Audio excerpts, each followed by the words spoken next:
किसान, बदलते भारत की शान।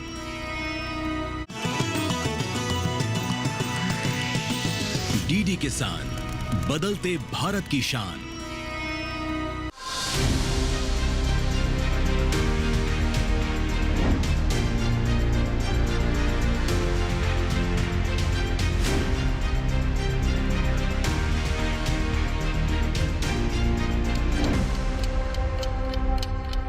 नमस्कार, आप सभी का स्वागत है दूरदर्शन किसान पर और आप देख रहे हैं कार्यक्रम विचार विमर्श। मैं हूं आपके साथ पुलकित शुक्ला। हमेशा की तरह एक बार फिर से हम विचार विमर्श कार्यक्रम आप सबके सामने लेकर हाजिर हैं और आप जानते हैं कि विचार विमर्श के इस कार्यक्रम में हर बार की तरह खेती किसानी से जुड़े हुए कुछ महत्वपूर्ण पहलुओं पर हम मंथन करते हैं और इस मंथन से निकल कर आती हैं जानकारियां और उन जानकारियों का फायदा होता है सीधा आपके खेती किसानी पर और आपकी आर्थिक स्थिति पर। जी हाँ दोस्तों, इस कार्यक्रम के माध्यम से हम अपने देश के तमाम ऐसे सेक्टर्स हैं खेती से जुड़े हुए जिनको मजबूत करने के लिए और उनसे जुड़े हुए जो लोग हैं उनको मजबूत करने के लिए इस कार्यक्रम में उद्देश्य इसी तरीके से लेके हम आते हैं ताकि आप तक जानकारियाँ पहुँचे और आप उन जानकारियों का सही समय पर सही तरीके से लाभ उठा सकें। तो शुरुआत करते हैं कार्यक्रम की और आज हम बात करेंगे अपने देश में पैदा होने वाले काले हीरे की। जी हाँ दोस्तों, अब आप सोच रहे होंगे काला हीरा क्या है। काला हीरा यानी कि हमारे देश में 80% से ज़्यादा पैदा होने वाला मखाना। ये मखाना कैसे हमारे किसानों की ज़िंदगी को बदल सकता है और कैसे इससे जुड़े हुए जो तमाम सेक्टर्स हैं, चाहे वो प्रसंस्करण हो, विपणन हो या उत्पादन हो, इसको और कैसे बेहतर किया जा सकता है, इसके बारे में आज हम चर्चा करेंगे। हाल ही में केंद्रीय वित्त मंत्री श्री निर्मला सीतारमण जी ने बजट पेश किया और बजट में मिथिलांचल के लिए एक सौगात के रूप में निर्मला सीतारमण जी ने जो घोषणाएं करी वो काबिल तारीफ थी। हालांकि बिहार वासियों को इसकी मांग काफ़ी समय से चलती आ रही थी। इस बार सरकार ने इस मांगों को पूरा किया और बिहार के अंदर मखाना बोर्ड गठन करने के लिए ये घोषणा की है। अब बिहार में मखाना बोर्ड गठन होने से बिहार की तस्वीर कितनी बदलती है और मखाना क्षेत्र से जुड़े हुए जो किसान हैं उनके लिए ये क्या सौगात लेकर आएगा, आज विचार विमर्श के इस कार्यक्रम में इस पर हम विचार विमर्श करेंगे। तो शुरुआत करते हैं कार्यक्रम की। सबसे पहले मिलवाते हैं उन खास लोगों से जो आप तक ये तमाम जानकारियां पहुंचाएंगे। तो स्वागत करते हैं सबसे पहले डॉक्टर गिरीश कुमार झा जी का। आपका स्वागत है सर। आप प्रिंसिपल साइंटिस्ट हैं, head division of agriculture bioinformatics ICAR से। इसके साथ ही आज हमारे साथ डॉक्टर राजीव शर्मा जी हैं। आपका भी बहुत स्वागत है डॉक्टर राजीव जी। आप प्रिंसिपल साइंटिस्ट एग्रोनॉमी IRI और ex head research centre for makhana Darbhanga Bihar से आप रह चुके हैं। साथ ही आज हमारे साथ तीसरे खास मेहमान हैं, उनका भी स्वागत करते हैं डॉक्टर सतीश कुमार यादव जी। आपका भी बहुत स्वागत है डॉक्टर साहब। आप प्रिंसिपल साइंटिस्ट हैं, nodal officer AICRN and potential crops Pusa से। तो चर्चा की शुरुआत हम करें, लेकिन उससे पहले इस विषय से जुड़ी एक रिपोर्ट पर नजर डाल लेते हैं, उसके बाद जानकारी के सिलसिले को आगे बढ़ाते हैं।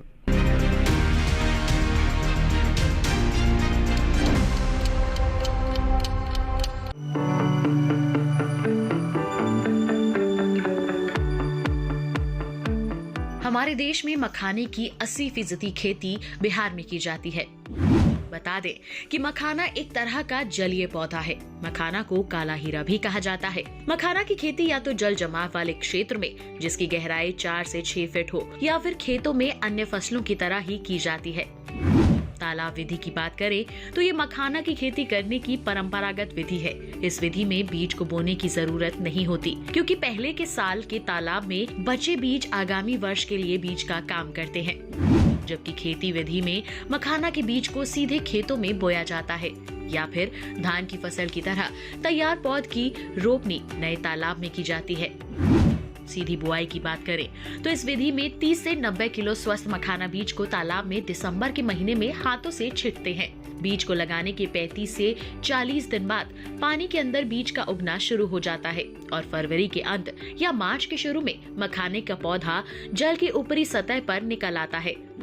इस अवस्था में पौधे से पौधे और पंक्ति से पंक्ति के बीच की दूरी 1 मीटर बाई 1 मीटर बनाए रखने के लिए अतिरिक्त पौधों को निकाल दिया जाता है। वहीं रोपाई विधि में स्वस्थ और नवजात पौधों की रोपाई मार्च से अप्रैल के महीने में कतार से कतार और पौधे से पौधे की दूरी 1.20 मीटर बाई 1.25 मीटर पर की जाती है।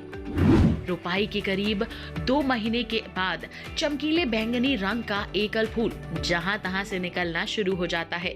फूल निकलने के 35 से 40 दिनों बाद फल पूरी तरह से विकसित और परिपक्व हो जाते हैं।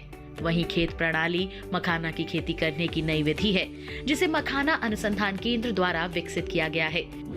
इस विधि द्वारा मखाना की खेती 1 फीट तक पानी से भरी कृषि भूमि में की जाती है। ये मखाना की खेती की बहुत ही सरल विधि है, जिससे एक ही खेत में मखाने के साथ साथ धान और अन्य फसलों को उपजाने का अवसर मिलता है। मखाने के पौधों को सबसे पहले नर्सरी में तैयार किया जाता है। रोपाई फरवरी के पहले सप्ताह से लेकर अप्रैल के तीसरे सप्ताह तक की जा सकती है। खरपतवार की बात करें तो मखाने के विकास की प्रारंभिक अवस्था में अवांछनीय पौधों का प्रकोप बढ़ जाता है। ऐसे में शुरुआत में मखाना के खेत से कुछ अंतराल पर खरपतवार को निकालते रहना चाहिए। कीट और रोगों की बात करें तो दूसरी फसलों की तरह ही मखाना की फसल में भी कीट और रोगों का प्रकोप बना रहता है। इसमें मुख्य रूप से एफिड, केसवर्म और जड़ भेदक के प्रकोप का खतरा बना रहता है। केसवर्म और जड़ भेदक का प्रकोप पूरी तरह से विकसित मखाना के पौधों में दिखाई देता है। ऐसे में समय रहते कृषि विशेषज्ञों की सलाह से मखाना में कीट और रोगों पर नियंत्रण कर लेना चाहिए।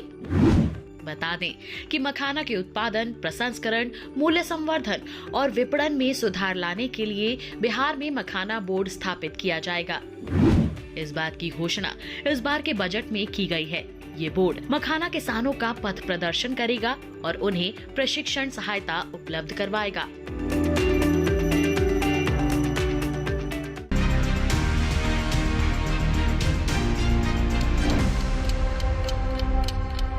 इस रिपोर्ट के जरिए हमने देखा क्या कुछ खासा, लेकिन जमीनी स्तर पर किस तरीके से फायदा होगा, क्या कुछ बदलाव देखने को मिलेगा। शुरुआत करते हैं डॉक्टर राजीव शर्मा जी से। डॉक्टर राजीव शर्मा जी, बड़े दिनों से मिथिलांचल वासियों की मांग थी कि मखाने बोर्ड का गठन किया जाए, और क्या आपको लगता है कि थोड़ी सी देरी हुई सरकार की तरफ से लोगों की मांग पूरी होने में, और जब ये गठन हो चुका है तो अब क्या कुछ परिवर्तन देखने को मिलेगा बिहार के ज़मीनी स्तर पर जो किसान मखाने की खेती करते हैं, और ये जो मखाना बोर्ड स्थापित किया गया है, कितना बड़ा ऐतिहासिक कदम देखते हैं आप इसको? ये शुक्ला जी, बहुत बड़ा हमारी भारत सरकार ने निर्णय लिया है। बहुत दिनों से मांग थी बिहार के लोगों की, क्योंकि किसान जो है मखाना पैदा करता है, इतनी मेहनत करता है, लेकिन उसको दाम नहीं मिलता है। मैं एक छोटा सा उदाहरण दूंगा कि किसान भाई जब मखाना बेचता है तो उसको 200 रुपये किलो के हिसाब से प्रति जो मखाना का दाम मिलता है, और बाजार में पहुंचते पहुंचते 700-800 रुपये किलो मखाना चला जाता है। तो वो बीच का जो गैप है, जो अंतर है, जो किसान ने पाया और जो कंज्यूमर से प्राप्त किया गया लास्ट, उसमें 500-550 का अंतर पैदा हो जाता है। तो वो खत्म करने के लिए भारत सरकार ने ये जो है मखाना बोर्ड स्थापित करने का, उसके माध्यम से कई समस्याओं का हल होगा किसानों के लिए। पहली बात, उनका उत्पादन क्षमता बढ़ेगी, एरिया मखाना के अंदर बढ़ेगा, उसकी पैदावार बढ़ेगी, किसानों को जो मिलने वाली तकनीक है, आधुनिक तकनीक कि कैसी वैरायटी मिलनी चाहिए, क्या किस टाइम खाद डालना चाहिए, उसका ज्ञान किसानों को घर तक पहुंचेगा। दूसरी बात, प्रोसेसिंग की, मखाना में प्रोसेसिंग करना, मखाना के बीज से उसका लावा बनाना इतना कठिन काम है, इतना स्किल्ड काम है, उसके लिए किसानों को ट्रेनिंग दी जाएगी। ट्रेनिंग दे के माध्यम से किसानों को ये बताया जाएगा कि भाई आप मखाना इस प्रोसेसिंग से करोगे तो आपको मुनाफा ज़्यादा होगा। उसके बाद जो तीसरा स्तंभ है मखाना की जो मुनाफे में, वो है मार्केटिंग। मार्केटिंग के अंदर, मखाना के अंदर किसान भाई जो है उधार दुकानदारों को मखाना देते हैं, दुकानदार लोकल जो है सप्लायर उनको देते हैं, फिर दूसरे राज्यों में जाता है, एक्सपोर्ट होता है। उसके जो कड़ी है वो छोटी होगी। अब कड़ी के अंदर 5 आदमी इन्वॉल्व हैं। उसके बोर्ड स्थापित होने से उस कड़ी में कुछ लोगों की कमी हो जाएगी, जिससे किसानों को अधिक से अधिक मुनाफा प्राप्त होने में की संभावना ज़्यादा बढ़ जाएगी। और रही बात जैसे एक्सपोर्ट है, एक्सपोर्ट के लिए जो कुछ कानून हैं उनमें भी बदलाव होगा। एक्सपोर्ट आसानी से कर सकेंगे किसान भाई, लोकल लेवल पर भी एक्सपोर्ट हो सकेगा। और एक्सपोर्ट में जो जैसे पहले बात होती थी भाई HS टैग, HS टैग क्या है? एक हार्मोनाइज सिस्टम है जिसके माध्यम से इंटरनेशनल लेवल पे, अंतर्देशीय स्तर पर जो है मखाना का जो है मखाना के प्रोडक्ट्स का एक्सपोर्ट कर सकेंगे। उस एक्सपोर्ट्स में जो प्रॉब्लम्स हैं उनका समाधान इस जो है मखाना बोर्ड के माध्यम से कम होगा। बिल्कुल। तो ये तमाम फायदे होंगे। कुल मिलाकर कहें कि एक छत के नीचे जो तमाम समस्याएं थी उसका समाधान इस बोर्ड के गठन होने के बाद मिल सकेगा और किसान भाई उत्पादन को कैसे बढ़ाएं इसकी ट्रेनिंग दी जाएगी। उत्पादन के बाद फसल प्रबंधन किस प्रकार से करें इसके बारे में जानकारी दी जाएगी। उसके बाद विपणन कैसे करें, प्रसंस्करण कैसे करें, इन तमाम चीज़ों का समावेश इस एक छत के नीचे इस बोर्ड के गठन होने के बाद होगा। लेकिन चिंता का विषय एक रहता हमेशा कि किसान को अपनी उपज का सही दाम नहीं मिल पाता, चाहे वो मखाने की हो चाहे कुछ और हो। रुक करते हैं डॉक्टर गिरीश कुमार झा जी का। झा जी, आपसे समझने की कोशिश करते हैं। जैसे राजवीर शर्मा जी ने कहा कि 200 रुपये का उसको पड़ता है, लेकिन बाजार में आते आते वो 800 रुपये 1000 रुपये किलो हो जाता है। ये जो गैप है 800 से लेके 200 रुपये के बीच का, ये गैप कहाँ जाता है और किसान भाई डायरेक्ट इसको 800 रुपये तक क्यों नहीं बेच पाते? कहाँ समस्या है और ये बोर्ड गठन होने के बाद इस समस्या को कैसे निस्तारित किया जाएगा? देखिए, जैसा कि अभी आपने बताया कि इस बजट में एक मखाना बोर्ड स्थापित किया जाएगा और मेरे हिसाब से ये एक ऐतिहासिक कदम हुआ और इस कदम के लिए सर्वप्रथम मैं वर्तमान सरकार को जो है धन्यवाद देना चाहूँगा, तमाम बिहार की जनता की तरफ से और ख़ास करके मिथिलांचल की जनता की तरफ से, और मैं अपने तरफ से भी, क्योंकि मैं मिथिलांचल क्षेत्र से आता हूँ। ये बहुत ही, इस कदम का बहुत ही दूरगामी प्रभाव होगा। और जैसा कि अभी राजवीर जी ने बताया कि इस जो बोर्ड होगा इसका काम सर एक स्टेप पे होगा। प्रोडक्शन साइड में भी होगा, जो उत्पादन में भी होगा, प्रसंस्करण में भी होगा, मूल्य संवर्धन में भी होगा और विपणन में। इस सभी क्षेत्रों में अपनी रणनीतियाँ तैयार करेगी। और कैसे करेगी? जो अभी आपने कहा कि जो मार्केटिंग है, सबसे पहला मार्केटिंग में ये है कि आपका प्रोडक्ट जो है वो ग्रुप में, जो उसको एक अच्छा क्वांटिटी में हो, जिससे कि आप डिक्टेट कर सकें। और इसके लिए इसमें आप देखेंगे तो इसमें सबसे बड़ी बात है कि ये कहा गया है कि जितने लोग इसमें रहेंगे उसको एफपीओ की तरह, एफपीओ के माध्यम से, फार्मर प्रोड्यूसर ऑर्गेनाइजेशन के माध्यम से संगठित किया जाएगा। और जब संगठित किया जाएगा तो प्रोड्यूस बढ़ेगा।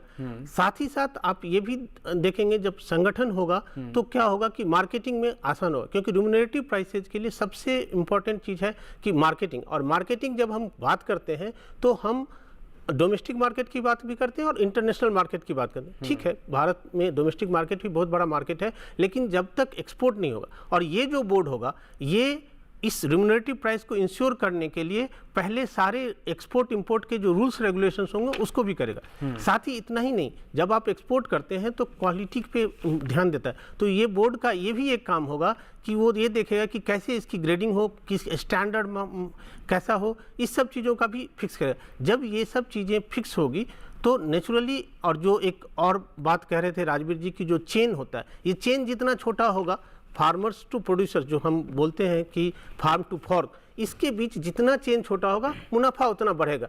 अभी क्या है कि चेन जितना बड़ी होगी, अनडाउटेडली इसमें कोई संशय नहीं है कि मखाना के क्षेत्र में अगर आप देखेंगे लास्ट 5 साल में काफ़ी निर्देश लिए गए हैं। और एक बहुत अहम मुद्दा है, जैसे कि हम अभी बात करेंगे आगे, कि जीआई ज्योग्राफिक इंडिकेशन टैग भी मिला है। लेकिन रेट में भी अगर आप देखेंगे, जैसे ही हम एक्सपोर्ट मार्केट की तरफ बढ़े हैं, आप देखेंगे रेट में करीब करीब हम देख सकते हैं कि जो रेट 200-300 हुआ करता था आज 1000-1200 का रेट है। तो रेट में भी मुनाफा हुआ। उसका मेन एक्सेस ये है कि डिफरेंट एरियाज में एक्सपोर्ट बढ़ा है। तो अगर हम अनटैप्ड पोटेंशियल जो है, जो डिफरेंट मार्केट्स है, उसको अगर हम टैप करेंगे तो प्राइस बढ़ेगा। पहली बात है, क्वालिटी पे ध्यान देंगे और उस चेन को कम करेंगे, इस सब चीज़ों में। और ये सारी चीज़ें जो है बोर्ड के दायरे में रहेगा। जी, बोर्ड के दायरे में बहुत सारी चीज़ें रहेंगी, एक्सपोर्ट भी हम कर पाएंगे। तमाम निर्देश आपने बताया कि जारी किए गए हैं, लेकिन सवाल यहाँ पर अभी भी है कि इतना उत्पादन होने के बावजूद भी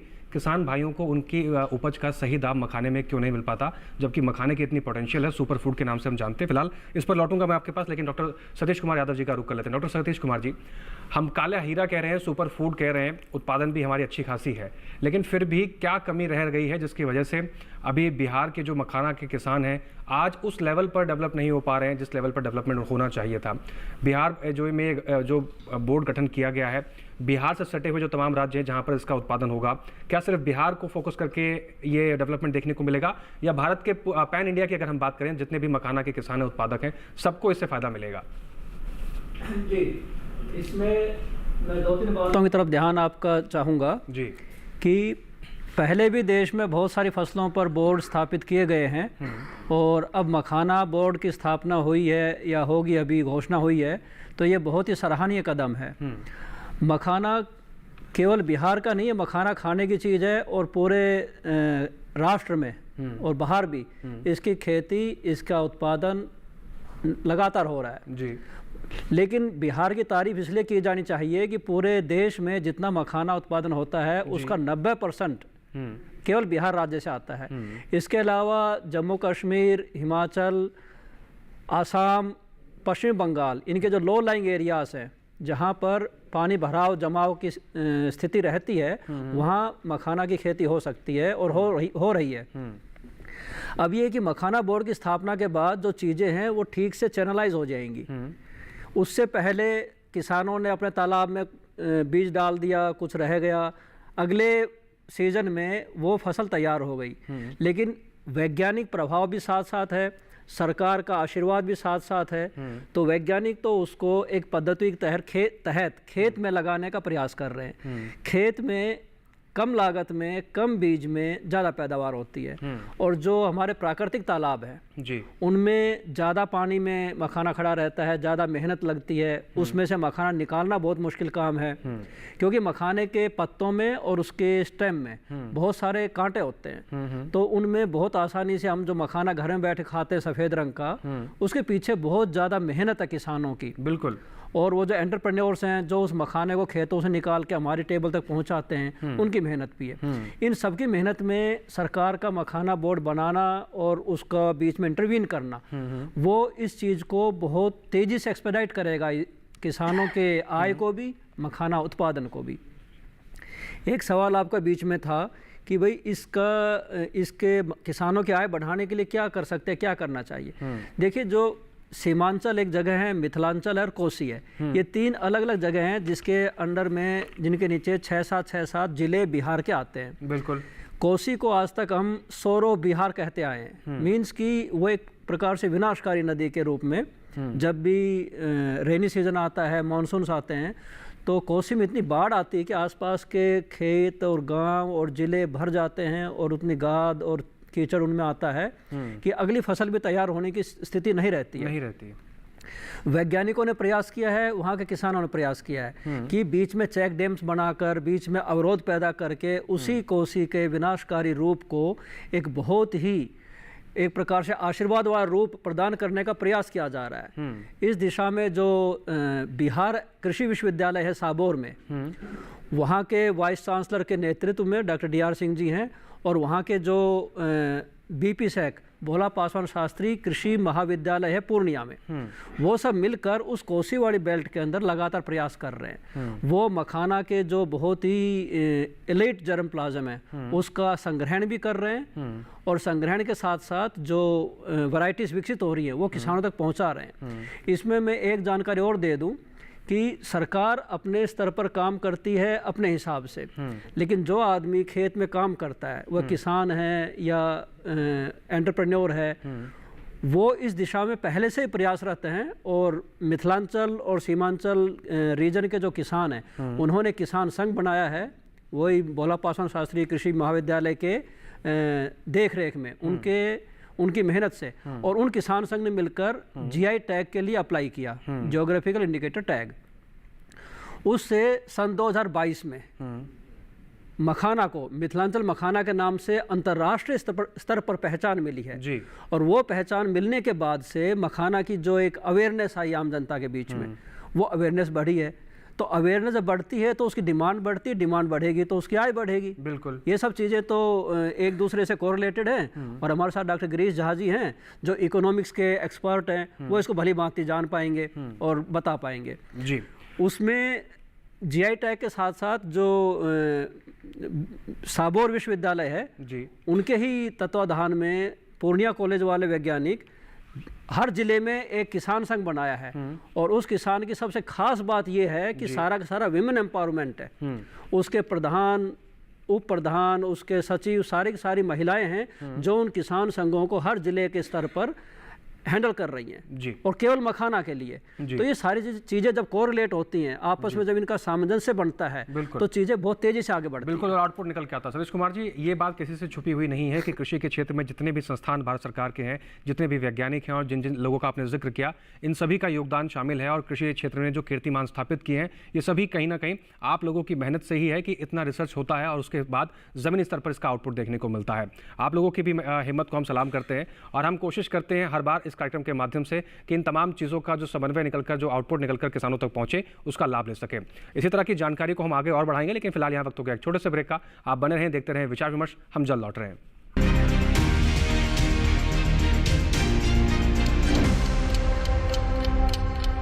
बेमौसम बारिश, आंधी और तूफान की चिंता भूल जाओ, फसल बीमा कराओ, सुरक्षा कवच पाओ। प्राकृतिक आपदा हो या कोई दुर्घटना, उसकी चिंता से भी मुक्ति पाओ। फसल बीमा कराओ। हमने फसल बीमा योजना को अधिक प्रभावी बनाया, उसके दायरे में ज्यादा किसानों को लाए। अब तक 23 करोड़ से अधिक किसान आवेदनों को फसल मुआवजा मिला। खरीफ फसल बीमा के लिए शीघ्र पंजीकरण कराएं। बैंक शाखा, बीमा कंपनी, कृषि ऋण समिति, जन सेवा केंद्र से संपर्क करें या www.pmfby.gov.in पर ऑनलाइन आवेदन करें। बीमा कंपनी के प्रतिनिधि से घर बैठे एड ऐप द्वारा बीमा करा सकते हैं। फसल बीमा से संबंधित जानकारी के लिए हेल्पलाइन नंबर 14447 पर कॉल करें। फसल बीमा कराओ, सुरक्षा कवच पाओ।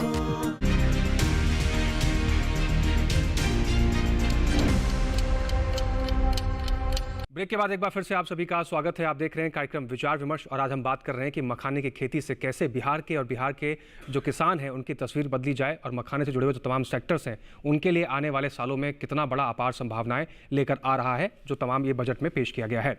रुक करते हैं एक बार राजीव शर्मा जी का। राजीव शर्मा जी, आप क्योंकि हेड भी रहे रिसर्च सेंटर दरभंगा में और आपने बहुत से बदलाव भी देखे, आपके अंडर में बहुत सारे कीर्तिमान मखाने के क्षेत्र में स्थापित हुए। इसी दौरान मखाना की एकीकृत कृषि प्रणाली मॉडल विकसित किया गया दरभंगा के अंदर। और अगर इस मॉडल की अगर हम बात करें तो इस मॉडल से मखाने की खेती में क्या डेवलपमेंट हुआ, आगे की किस तरीके से रास्ते इसके लिए खुल गए हैं और अब इस बोर्ड के गठन होने के बाद क्या कुछ कार्य होंगे मखाने को और विस्तार देने के लिए? देखिए, मखाना बिहार में जो है, जो पारंपरिक तरीके से मखाना जो है तालाबों में किया जाता था और तालाबों की गहराई जो है 9 फुट 8 फुट होती थी और उसमें जो बीज डाला जाता था, अगर मान लो आपके पास 1 हेक्टेयर का तालाब है तो 80 किलो बीज जो है वो डाला जाता था 1 हेक्टेयर के तालाब में। और क्या होता था कि उसमें जो है फसल करीब 9 महीने में तैयार होती थी।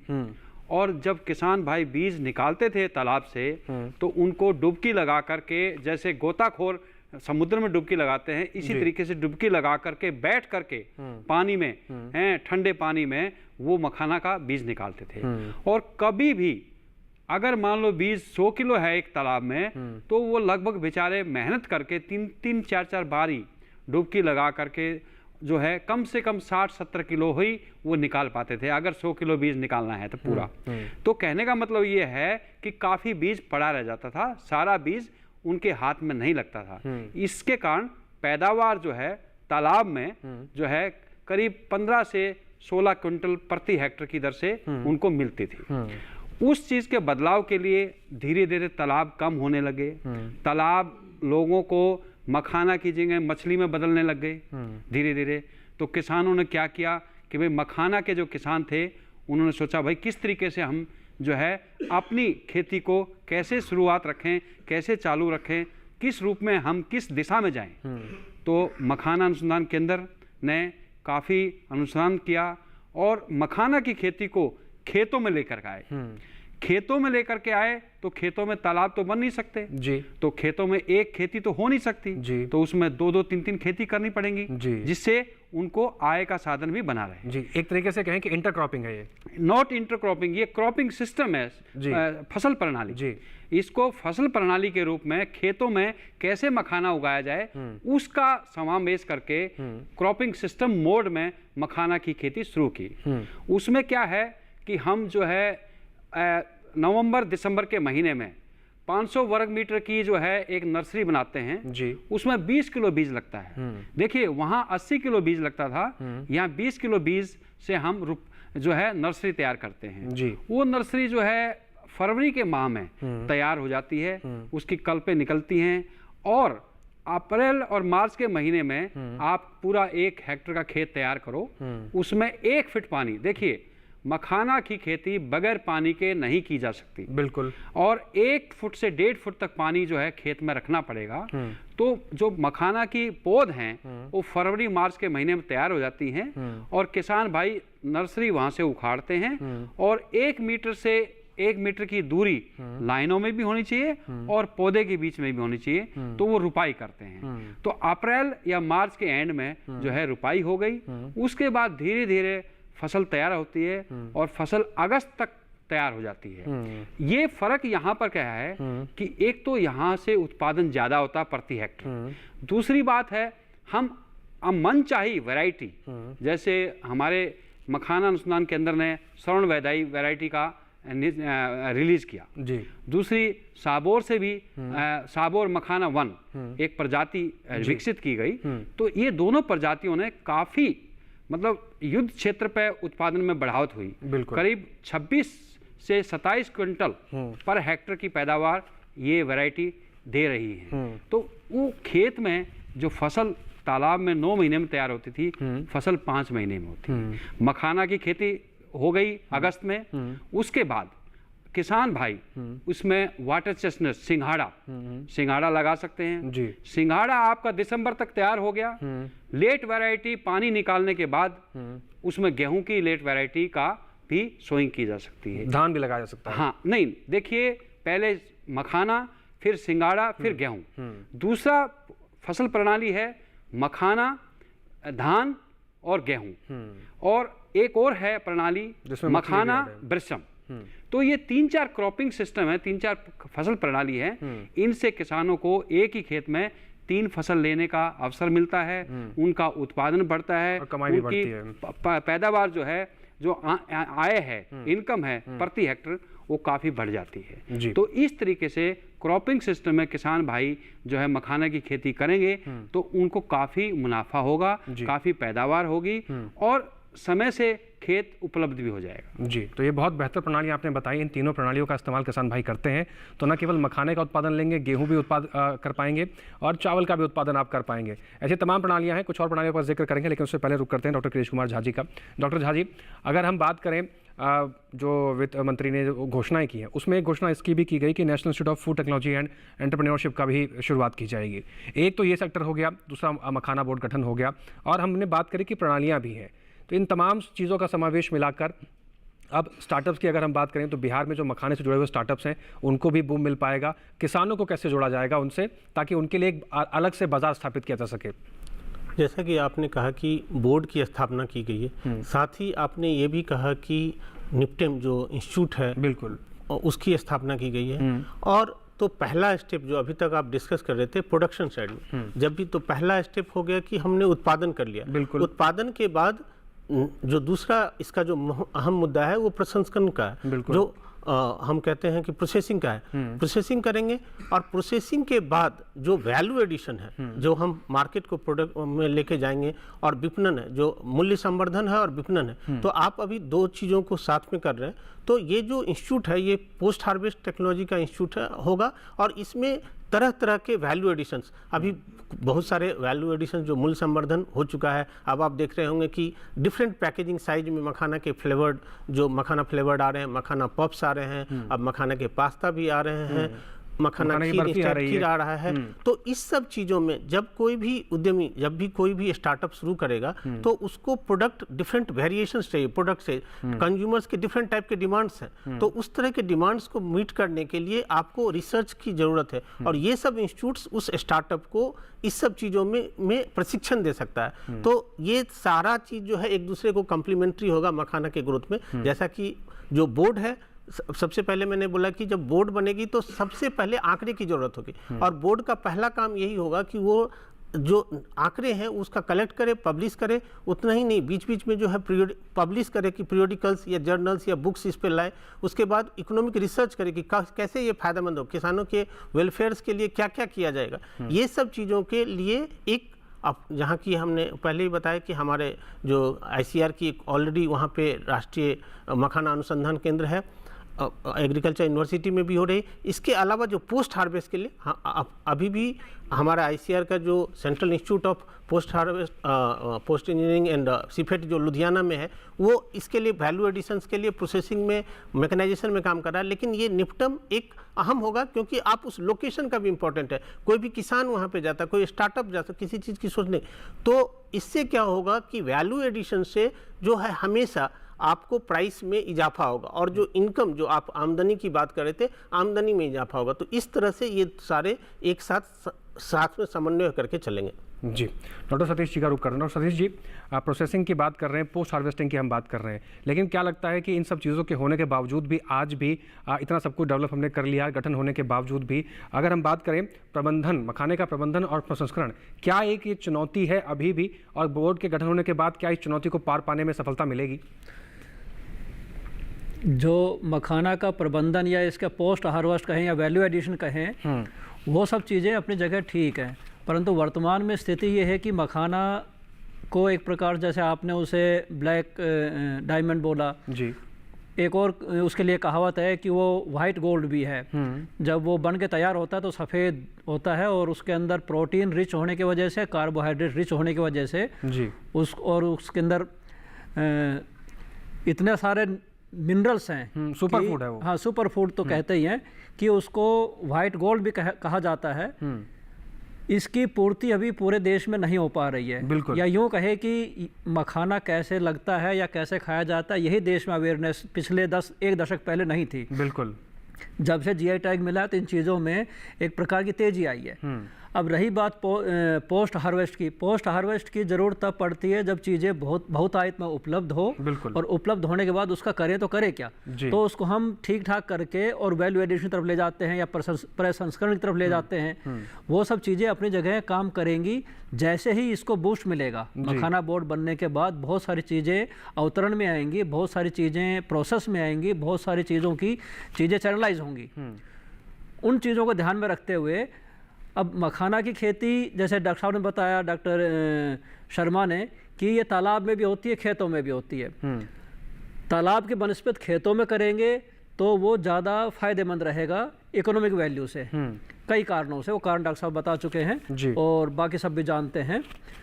अब जो आपका सवाल अगर दोबारा पूछें कि क्या था, क्या मखाना बोर्ड इसके प्रसंस्करण के उसमें, तो एक बार उस पर फिर से चर्चा करेंगे। जी, डॉक्टर शर्मा जी का रुख करें। डॉक्टर शर्मा जी, जिस तरीके से डॉक्टर साहब ने बताया कि बहुत सी चीज़ें हैं, लेकिन हम प्रोसेसिंग के क्षेत्र में तब बढ़ेंगे जब हम उत्पादन उतना कर पाएंगे। क्या हम उत्पादन के क्षेत्र में भी पीछे हैं? क्योंकि जहाँ तक मैंने पढ़ा है कि हम इतना उत्पादन करते हैं लेकिन हम उसका इस्तेमाल नहीं कर पाते हैं। आपकी इसमें क्या राय है, क्या सही टिप्पणी आपकी होगी इसमें? देखिए, जब हम उत्पादन कर लेते हैं किसान भाई, क्या होता है, मखाना की एक वैसी प्रकृति है, अगर मखाना का बीज आपने अगस्त के महीने में निकाल लिया, उसको साफ सुथरा कर करके उसको तुरंत आपको पानी में रखना है। मखाना का बीज का जर्मिनेशन 3 महीने तक रुकता है। 3 महीने के बाद अगर किसान भाई, कभी कभी क्या होता है, जैसे उन्होंने मखाना के बीज निकाल लिया खेत में से अगस्त सितंबर के अंदर, और अक्टूबर नवंबर तक अगर उन्होंने उसका लावा नहीं बनाया तो वो सारा बीज खराब हो जाएगा, जर्मिनेट हो जाएगा दोबारा, और जर्मिनेट होने के बाद ना तो उसका लावा बनेगा, ना उसका जर्मिनेशन होगा, ना उसका कोई खरीदार मिलेगा। तो मखाना के किसानों को मैं ये राय दूंगा कि अगर आपका मखाना का बीज खेत में से अगस्त के महीने में निकला है, सितंबर के महीने में निकला है, तो जल्दी से जल्दी उसको सुखा करके उसका लावा बना करके मार्केट में बेच सकते हैं। कभी कभी किसान भाई दूसरे नए किसान जो हैं बीज भी खरीदते हैं। तो हमारे मखाना अनुसंधान केंद्र से हम बीज बेचते थे किसानों को, लेकिन हमने वो एक नियरेस्ट टाइम फिक्स कर रखा था कि हम जो है नवंबर या अक्टूबर के एंड तक जो है बीज बेचेंगे। उसके बाद जो है बीज किसान अगर अपने घर में भी रखेगा, तालाब में भी रखेगा, तो वो खराब हो जाएगा। ये पहली पोस्ट हार्वेस्ट जो है सावधानी है किसान भाइयों को मखाना निकालने के बाद। दूसरी बात जो है, जब आप मखाना का लावा बनाते हैं, उसमें हमारे लुधियाना के आईसीआर इंस्टीट्यूट सिफिट ने एक पॉपिंग मशीन बनाई है जी। उस मशीन का भी काफ़ी लाभ है। उसका प्रयोग करके भी किसान भाई कोऑपरेटिव सोसाइटी के रूप में एकत्रित होकर, क्योंकि एक किसान जो है पॉपिंग मशीन नहीं खरीद सकता, उसका मैनेजमेंट नहीं कर सकता, गांव स्तर पे या डिस्ट्रिक्ट स्तर पे या तालुका स्तर पे जो है किसान अपनी एक सोसाइटी बना करके ये मशीन का आप रख सकते हैं। सभी किसानों के वो काम आ जाएगी। और जो दूसरा मखाना निकालने का तरीका जो पारंपरिक है वो बहुत ही कष्टदायक है। हाथ में मखाना का गर्म बीज रखना पड़ता है, उसको फोड़ना पड़ता है। अगर उस समय तापमान मखाने के बीज का और फोड़ने की जो ताकत है हाथ पर रख करके अगर उनका समावेश नहीं हुआ तो मखाना का जो लावा जो है रसगुल्ले जैसा है वो नहीं बनेगा, छोटा बनेगा, तो किसानों को जो मार्केट में प्राइस है वो नहीं मिलेगा। एक मखाना किलो जो है 1200 रुपए किलो है, एक 1000 रुपए किलो है, एक 800 रुपए किलो है, एक 500 रुपए किलो है। उस मखाना के बीज में भी अगर उसकी अच्छी तरह ग्रेडिंग नहीं होगी तो अच्छा दाम किसान को नहीं मिलेगा। मखाना का जैसे ही लावा बनता है उसके किसान भाई को ग्रेडिंग करनी पड़ती है। बिल्कुल। ग्रेडिंग में भी 3 कैटेगरी हैं, एक थुर्री है, एक मुर्रा है, एक लावा है। ग्रेडिंग के हिसाब से किसानों को मार्केट में प्राइस मिलता है। थुर्री को कोई पसंद नहीं करता। थुर्री का लावा जो है बिल्कुल ही 150-200 रुपए किलो मिलता है और काला होता है और टाइट होता है, खाने में दांत में तकलीफ होती है। और जो लावा ए क्वालिटी का होता है उसका 800 रुपए किलो, 1200 रुपए किलो, 1500 रुपए किलो तक भी दिल्ली जैसे शहर में मिलता है जी। तो ये सब जी आपने जो ग्रेडिंग की बात कही, ये 3 जो स्टेप्स आपने बताए ग्रेडिंग के, 3 तरीके की ग्रेडिंग होती है। इस ग्रेडिंग को किसान भाई पहचाने कैसे और इसके उत्पादन में क्या कुछ कर सकते हैं, इस पर मैं आपके साथ एक सवाल और पूछूंगा। लेकिन फिलहाल यहाँ वक्त हो गया एक छोटे से ब्रेक का। आप सभी बने रहे, हम जल्द लौट रहे हैं एक ब्रेक के उस पार।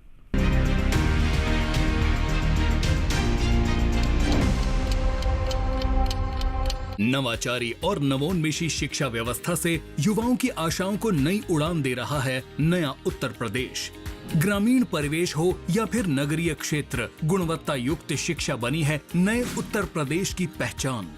स्कूल चलो अभियान और शारदा प्रोग्राम जैसे अभिनव प्रयासों से ड्रॉप आउट दर में आई है उल्लेखनीय गिरावट। ऑपरेशन कायाकल्प और टैबलेट वितरण जैसे कदमों से डिजिटल शिक्षा को मिले हैं नए आयाम। बेसिक शिक्षा से हायर एजुकेशन तक शिक्षा में उठाए गए अभूतपूर्व कदमों से हुआ है एजुकेशन का ट्रांसफॉर्मेशन। अंत्योदय और बिना किसी भेदभाव के सबको समान शिक्षा का अधिकार बना है युवाओं के उज्जवल भविष्य का आधार। वर्ष 2017 के बाद डबल इंजन सरकार के अभिनव प्रयासों ने नए उत्तर प्रदेश की शिक्षा व्यवस्था में किया है युगांतकारी ट्रांसफॉर्मेशन। समान शिक्षा का अधिकार, डबल इंजन सरकार।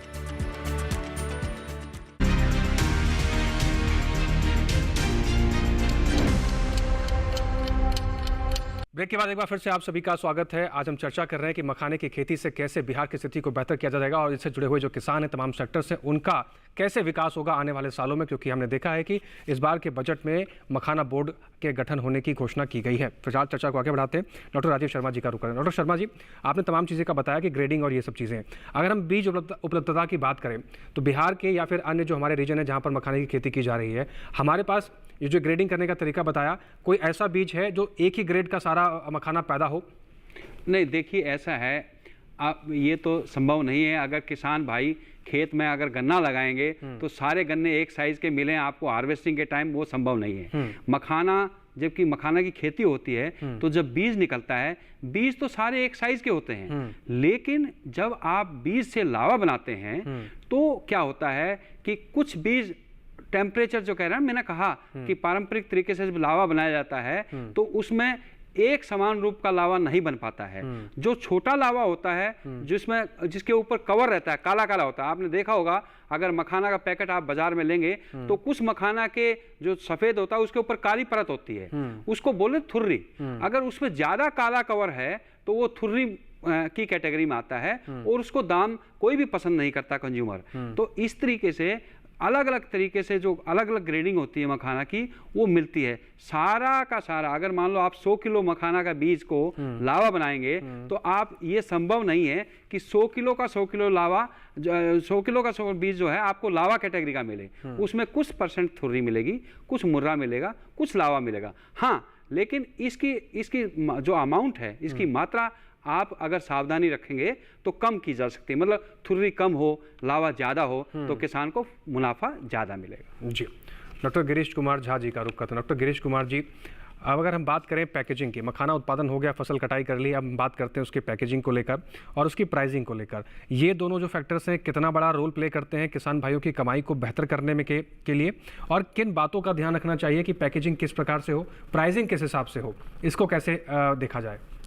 देखिए, जो किसान की आमदनी है वो दो ही चीज़ पे डिपेंड करता है। अगर कितना प्रोडक्टिविटी, कितना आपका यील्ड हुआ, अगर ज़्यादा यील्ड होगा तो नेचुरली ज़्यादा मुनाफा होगा, और साथ साथ कैसा प्राइस आपको मिला। अगर प्राइस ज़्यादा यील्ड भी हो गया, अगर प्राइस अच्छा नहीं मिला तो मुनाफा नहीं होगा। तो यील्ड के लिए जैसे कि हमने कहा कि एक आपको अप्रोप्रिएट पैकेज एंड प्रैक्टिसेज जो कि राष्ट्रीय मखाना अनुसंधान के द्वारा आप प्रशिक्षण ले सकते हैं। जब भी कोई किसान, मैं यही कहूँगा कि अगर किसान शुरू करना चाहता है इस तरह का बिजनेस, कोई भी नया आदमी जब अगर प्रोडक्शन शेड में आना चाहता है तो पहले वो प्रशिक्षण ले ले।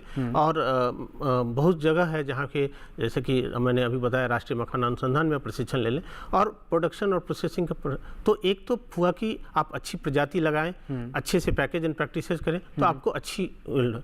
उसके बाद यील्ड करने के बाद जो दूसरी बात है कि हम प्रोसेसिंग की, प्रसंस्करण की, उसके जो सारे स्टेज हैं, जैसा कि अभी पहले बताया गया कि आप ठीक से सीड को कलेक्ट करने के बाद क्लीनिंग करें, क्लीनिंग के बाद हर एक सीड को जो है हर एक साइज के हिसाब से ग्रेडिंग करें। क्योंकि ग्रेडिंग अगर सही होगा तभी जो है यूनिफॉर्म हीटिंग होगा रोस्टिंग के टाइम में, और वो प्रोसेसिंग की इफिशियंसी को बढ़ाएगा। उसके बाद जो मॉइस्चर्स का टाइम का रोस्ट, जब भी हम जो है प्री हीटिंग करते हैं या प्राइमरी रोस्टिंग करते हैं, फिर जब हम पॉपिंग करते हैं, फिर पॉपिंग करने के बाद भी पॉपिंग का भी ग्रेडिंग करना चाहिए। क्योंकि आजकल जो कंज्यूमर्स हैं वो बहुत चूजी हो गए। क्योंकि और सबसे बड़ी बात है कि अगर कोई अच्छा पैसा देना चाहता है तो नेचुरली अच्छा क्वालिटी, तो पॉपिंग के साइज के हिसाब से कि वो 4 सूता का फंस, उस हिसाब से आप पॉप्स को भी पहले ग्रेडिंग कर लें और ग्रेडिंग के बाद फिर पैकेजिंग करें। आजकल एक से एक जो है मशीनें आ गई हैं पैकेजिंग के लिए। मैंने पहले भी बताया कि ICAR की सीपेट इंस्टीट्यूट है लुधियाना में, जहाँ पे इस तरह की ट्रेनिंग दी जाती है।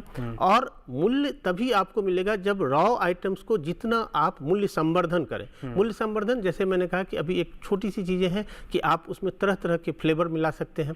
दूसरी चीज़ें हम जो है कि अगर आपका पॉप्स है तो उसका वॉल्यूम्स बहुत ज़्यादा होता है, आप उसको कम करना चाहते हैं तो आप जो है मखाना खीर पाउडर बना दें, मखाना खीर के रूप में हो जाएगा।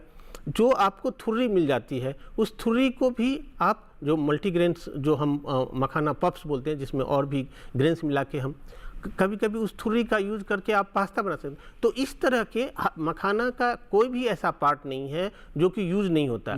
आपको किसी न किसी तरह के मूल्य संवर्धन और इस सब चीज़ों में आपको टेक्निकल हेल्प लेना पड़ेगा। और इसी कंटेक्स्ट में, जैसा कि मैंने पहले बोला था, जो निफ्टम जो इंस्टीट्यूट आएगा वो ये सब चीज़ों पर काम करेगा। क्यों? और वो इस चीज़ों, किसानों को प्रशिक्षण देगा, किसानों को या एंटरप्रेन्योरशिप को प्रशिक्षण देगा कि आप किस तरह से मूल्य संवर्धन करें। और एक मुनाफा, अच्छा आमदनी का एक स्रोत ये भी है कि आप अपने मार्केट को, अगर आप जो है डायरेक्ट जो है आप डिस्टेंट मार्केट में लेके जाएं। एक तो हमने ये भी बोला कि आप कलेक्टिवाइज, आप ग्रुप में रहें, सो दैट कि आपके प्रोड्यूस ज़्यादा होंगे, वो होमोजीनियस होंगे, तो आप प्राइस डिक्टेट कर सकते हैं। प्लस अंतर्राष्ट्रीय मार्केट में अब जो मखाना है, मखाना अब खास करके अपने औषधि गुण के कारण और खास करके पौष्टिक आहार के कारण ये जो है एक हेल्दी स्नैक्स के रूप में बहुत ही पॉपुलर हो गया। डिमांड बहुत ज़्यादा हो गया। अभी हाल में ही जो है लोगों ने यहाँ तक कहा कि इसका जो है मार्केट साइज जो है 3,000 करोड़ का मार्केट साइज होने वाला। तो इस मार्केट साइज तभी होगा जब आप डिस्टेंट मार्केट में जाएंगे, अमेरिका में जाएंगे, यूरोप में जाएंगे, और अब जा भी रहे हैं तो आपको अंतर्राष्ट्रीय मार्केट की तरफ लिंक करना पड़ेगा, एक्सपोर्ट करना पड़ेगा। और ये सारी चीज़ें जब आप करेंगे तो नेचुरली आपको अच्छी आमदनी होगी और लोग इस आमदनी का अब अनुभव ले रहे हैं। जी, तो तमाम बातें हैं और तमाम चीज़ें आपने बताई इन टर्म्स, फाइनेंशियल टर्म्स की अगर हम बात करें, तमाम एक्सपोर्ट्स को लेकर और बहुत सारी बातें आपने बताई हैं। लेकिन डॉक्टर सतीश कुमार यादव जी का रुख करें। डॉक्टर सतीश कुमार जी, ये तमाम चीज़ें हैं भी और होती भी आ रही हैं और आगे भी होती रहेंगी। इसके इर्द गिर्द अगर हम बात करें, फिर भी क्या चुनौतियाँ आप देखते हैं कि अभी भी कुछ चुनौतियाँ हैं जिसको पार पाना बहुत ज़रूरी है? क्या प्रकार की वो चुनौतियाँ हैं और उन चुनौतियों से कैसे निपटा जाएगा? सबसे पहली और बड़ी चुनौती है कि मखाना के बीज को पानी से बाहर निकालना।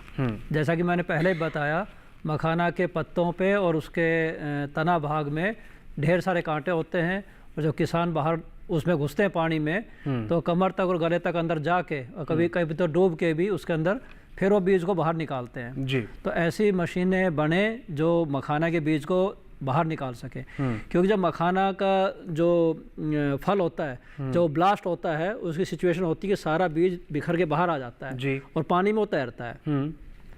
उस वक्त तक हम उस मखाना के बीज को नहीं निकाल सकते। फिर जब वो नीचे बैठ जाता है 2 दिन बाद 3 दिन बाद, फिर एक बड़ा सा बांस का डंडा लेके उन सारे पत्तों को एक तरफ सरकाया जाता है, फिर बीच में चलने की जगह बनाई जाती है जी। तब उस बीज को बाहर निकाल के टोकरियों में लाद के बाहर पानी से लेके आते हैं किसान। तो ऐसी एक मशीन बने जिससे कि उसको हम इजीली निकाल सके। दूसरा है कि उस जो गुर्री बोलते हैं इसको, उससे जो लावा में कन्वर्ट करते हैं, मीन्स कि इसका छिलका उतार के और जो सफ़ेद रंग का हम खाते हैं, वो सिचुएशन आने के लिए भी मशीनें बनी भी हैं। लुधियाना से भी तैयारी है और ये साबोर विश्वविद्यालय ने भी एक मशीन लगाई है। लेकिन जो ज़्यादा मैक्सिमम काम उसका 70-80% काम अभी तक हाथ से ही हो रहा है। जैसा कि आपके वीडियो में दिखाया जा रहा है, मैं खुद भी वहाँ रह कर आया हूँ, देख कर आया हूँ। उसमें 7-8 आदमी या बच्चे काम करते हैं लगातार, उसको मखाने को गर्म करते हैं एक मिनट के लिए और लास्ट में जाके उसे ब्लास्ट करते हैं। तब जाके उसके अंदर इतना वैक्यूम क्रिएट होता है, इतनी गैस बनती है कि वो ब्लास्ट होके उसका जो काले रंग का छिलका अलग होता है और सफ़ेद मिलता है। अब वो हाथ की तो उसमें महारत हासिल हो गई, वो तो स्किल्ड पर्सन, उन्होंने अपनी स्किल डेवलप कर ली।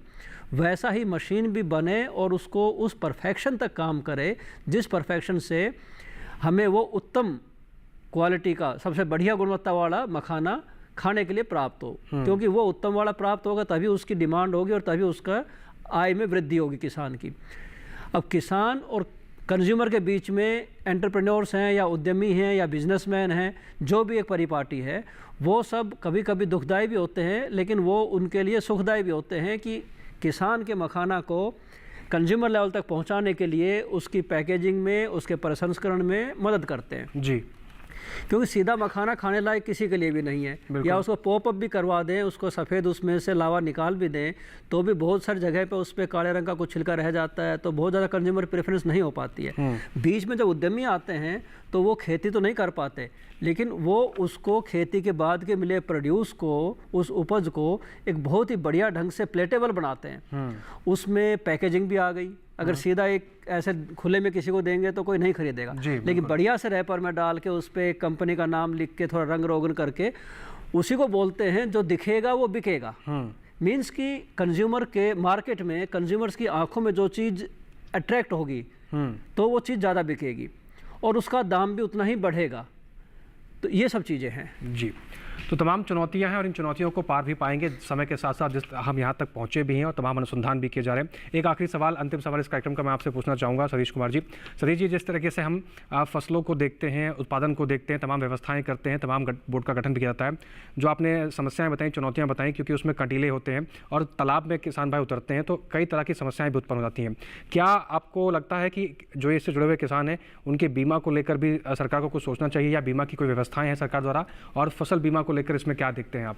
हाँ, ये बहुत ही बढ़िया आपने ध्यान दिलाया। फसल बीमा तो हम सुनते आए, फसल बीमा के साथ साथ मखाना में काम करने वाले किसानों का जीवन बीमा भी इसी परिपाटी में कवर कर लिया जाए तो ये तो सोने पे सुहागा वाली बात होगी। क्योंकि उस मखाना के बीज को पानी से निकालना बहुत ही जोखिम भरा काम है। बिल्कुल। और पानी में कोई जाएगा तो बहुत सारा सूट वूट पहन के जाएगा नहीं। बिल्कुल। वो एक लंगोट पहन के और बिना जूते चप्पल के पानी में उतरते हैं। अगर जो भी मखाना उत्पादक संघ है या किसान है या मखाना में काम करने वाले वैज्ञानिक हैं, वो इस बात को भली भांति जानते हैं कि पानी में उतरने वाला किसान किन परिस्थितियों का, किन दुखदायी परिस्थितियों का सामना करता है। तो अगर बीमा का बीच में आता है तो ये बहुत ही अच्छी बात है जी। डॉक्टर राजीव शर्मा जी, आपसे अब आपका रुख करते हैं। क्लोजिंग स्टेटमेंट, बहुत कम समय हमारे पास बचा हुआ है, तो आप थोड़ा संक्षिप्त में रखिएगा। ऐसा है, देखिए, मखाना की खेती के लिए सबसे समस्या बड़ी है अगर मखाना का बीज निकलेगा उसका लावा बनाना। दूसरी बात जो है पानी, और किसानों को अच्छी तकनीक उपलब्ध कराई जाए, समय से कराई जाए, और गवर्नमेंट विशेषकर बिहार सरकार और भारत सरकार मखाना की खेती, जैसे हॉर्टिकल्चर क्रॉप पर सब्सिडी दी जाती है, हालांकि कुछ सब्सिडी है 13,000 पर हेक्टर पौंड पे है और 16,000 खेत में है, लेकिन अगर इसकी सब्सिडी बढ़ाई जाए तो किसानों को प्रोत्साहन मिलेगा और वो खेती ज़्यादा करेंगे। रही बात अभी इंश्योरेंस की, डॉक्टर साहब बता रहे थे, इंश्योरेंस बहुत ज़रूरी है क्योंकि खेत में कीड़े कांटे, सांप बिच्छू सब होते हैं। बिल्कुल। और किसान जो मखाना का जो बीज निकालता है वो करीब 5 घंटे सुबह 8 बजे से लेके 2 बजे तक, जब तक पानी गर्म नहीं हो जाता तब तक वो मखाना के पानी में बैठा रहता है और मखाना का बीज निकालता रहता है। जी, तो उसकी सेहत के लिए जरूरी है, इंश्योरेंस जरूरी है। जी, ये तमाम चीज़ें बहुत ज़रूरी है। और हमारे देश के जो किसान हैं वो दिन रात एक कर अपनी मेहनत से, कड़ी धूप में और इन तमाम चीज़ों से निपटारा कर कर हमारे देश की फसलें उगाते हैं, हमारे भविष्य की फसलें उगाते हैं। तो इसलिए ज़रूरी है कि इन किसानों का भी ध्यान रखा जाए और उनकी जो उपज है इनका सही मूल्य भी इनको मिले। आप तीनों मेहमानों का बहुत शुक्रिया, आप हमारे साथ जुड़े और मखाने की खेती में जो अपार संभावनाएं उसको साझा किया। डॉक्टर गिरीश कुमार झा जी, आपका बहुत शुक्रिया हमारे साथ जुड़ने के लिए। डॉक्टर राजीव शर्मा जी, आपका भी बहुत शुक्रिया हमारे साथ जुड़ने के लिए। डॉक्टर सतीश कुमार यादव जी, आपका भी बहुत शुक्रिया, बहुत महत्वपूर्ण जानकारियां हमारे आपने किसानों तक पहुंचाई है। इसके साथ ही आज के विचार विमर्श कार्यक्रम में बस इतना ही। हमारे इस कार्यक्रम से जुड़े आपको कोई भी जानकारी, कोई भी सुझाव हम तक पहुंचाना है तो आपको पता आप क्या कर सकते हैं, आप हमारी ईमेल आईडी का इस्तेमाल कर सकते हैं। आप हमारी ईमेल आईडी नोट कर लीजिए। हमारी ईमेल आईडी है vicharvimarsh08@gmail.com। इसके अलावा आप हमारे डीडी किसान के कॉल सेंटर पर फ़ोन करके अपने सवाल, अपने सुझाव भी दर्ज करा सकते हैं। आप हमारा नंबर नोट कर लीजिए। हमारा नंबर है 1800113060, जो कि सोमवार से सुबह 6 बजे से लेकर शनिवार के रात 10 बजे तक आपकी सेवा में खुला रहता है। तो इन नंबरों का इस्तेमाल कीजिए, ईमेल आईडी का इस्तेमाल कीजिए, अपने सुझाव और विचार हम तक पहुंचाइए। हम इसी तरीके के तमाम जानकारियां, तमाम ऐसे विषय आप तक पहुंचाते रहेंगे ताकि आप इन तमाम जानकारियों का सही समय पर सही तरीके से इस्तेमाल कर अपनी खेती किसानी में परिवर्तन ला सकें, हमारे किसान भाई आर्थिक रूप से मजबूत हो सके। इसके अलावा इस कार्यक्रम को आप दोबारा देखना चाहते हैं, कोई जानकारी आपसे छूट गई है या आप चाहते हैं कि ये कार्यक्रम कई और लोगों तक पहुंचे, तो आप हमारे QR कोड को स्कैन कर सकते हैं डीडी किसान के YouTube चैनल पर जाकर। टेलीविजन स्क्रीन पर हम आपको एक QR कोड दिखा रहे हैं, इस QR कोड को स्कैन कीजिए, सीधा आप पहुंच जाएंगे डीडी किसान के YouTube चैनल पर। वहां पर भी विचार विमर्श के इस कार्यक्रम को आप दोबारा से भी कहीं पर भी कितने लोग साथ बैठकर देख सकते हैं। इसके साथ ही हम आपसे लेंगे विदा, फिर से हाजिर होंगे आज ही के दिन इसी समय इसी चैनल पर नए विषय के साथ, नए मेहमानों के साथ। तब तक के लिए आप बने रहें डीडी किसान के साथ और हमें दीजिए इजाजत। नमस्कार।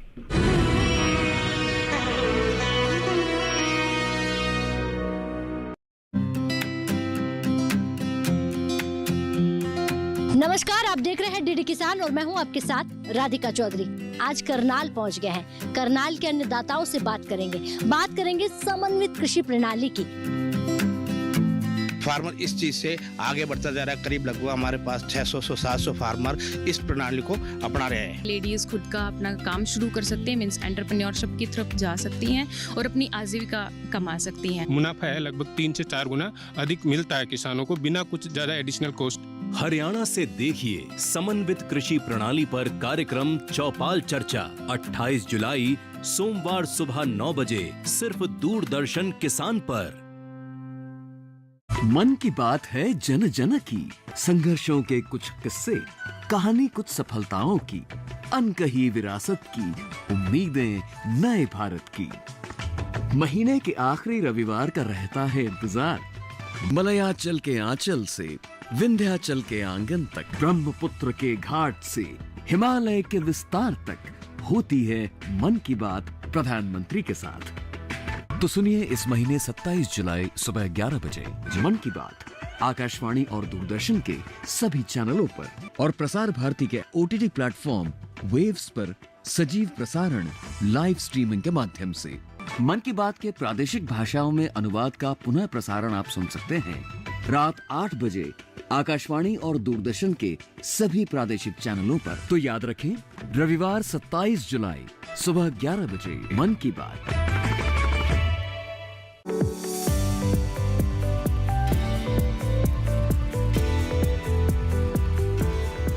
दूध की रंगत बदलना, दूध में खून का आना, थनों का कड़ा और उत्पादन में कमी होना, ये रोग पशुपालकों को करते हैं आर्थिक रूप से परेशान। क्या है कारण और कैसे करें निवारण? जानने के लिए देखिए थनैला, दूध की गुणवत्ता का मारक रोग, इस रविवार शाम 6:30 पर अपना पशु चिकित्सक लाइव सिर्फ दूरदर्शन किसान चैनल पर।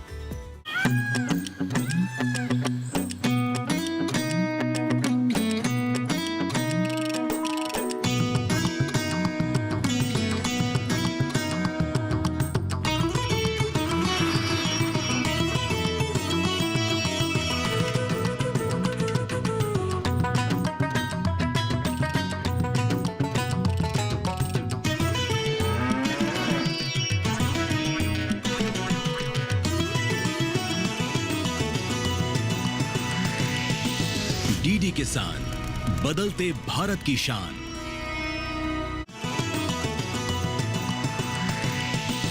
डीडी किसान, बदलते भारत की शान।